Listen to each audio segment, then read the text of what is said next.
আলোচিত ইসলামী বক্তা মুফতি গিয়াস উদ্দিন আত-তাহেরীকে গ্রেফতার করতে গিয়ে হামলার শিকার হয় পুলিশ। তাহেরীকে গ্রেফতার করতে গিয়ে আহত হয়েছেন এএসআই সহ ৬ পুলিশ সদস্য। বিজয়নগরে তাহেরীকে গ্রেফতার করতে গিয়েছিল পুলিশ, আর সেইখানে তাহেরী ভক্তদের বাধার সম্মুখীন হতে হয়েছে পুলিশকে, এবং পুলিশের সাথে জনতার হাতাহাতিতে আহত হয়ে গেছেন প্রায় ৬ জন পুলিশ কর্মকর্তা। পুলিশের উপস্থিতিতেই উত্তপ্ত হয়ে ওঠে মাহফিল। এ সময় গিয়াস উদ্দিন আত-তাহেরীকে তার ভক্তরা পাশের একটি বাড়িতে নিয়ে যায়। এতে পুলিশের ৩টি গাড়ি ভাঙচুর করা হয়েছে। এই ঘটনায় ৬ জনকে আটক করা হয়েছে।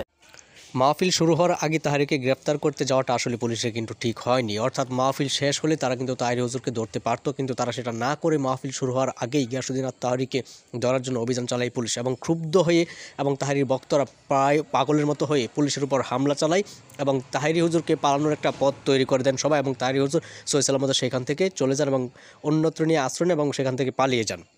তবে পুলিশের এই কাজটি আসলে মোটেও ঠিক হয়নি, কেননা মাহফিলে বাধা দেওয়াটা ঠিক হয়নি। এটা কিন্তু মাহফিলে এক প্রকার বাধার সামিল হয়েছে, কিন্তু মাহফিলে বাধা দিয়ে তাকে গ্রেফতার করার চেষ্টা সেটা কিন্তু কেউ কিন্তু বলেনি। বরং কথা হচ্ছে কোনটা, মাহফিলে বাধা না দিয়ে কিন্তু সেটা কিন্তু মাহফিল শেষ করার পর তারপর তাহেরীকে ধরতে পারতো, তাহলে ওনাকে সহি সালামতে নিতে পারতো, কিন্তু এখন সেটা কিন্তু করেনি। আর এক তাহেরীকে ধরলে কিন্তু প্রতিবাদে একটা জ্বর বা মিছিল বয়ে যেত, কিন্তু সেই সুযোগটাও কিন্তু দেয়নি কিন্তু কেউ। কাজেই মাহফিলে বাধা দিয়েই তারপর সেখানে আসামি ধরতে যাওয়াটা কিংবা প্রধান বক্তাকে ধরতে যাওয়াটা মোটেও এটা ঠিক হয়নি পুলিশের, এটা আমার দৃষ্টিকোণ থেকে।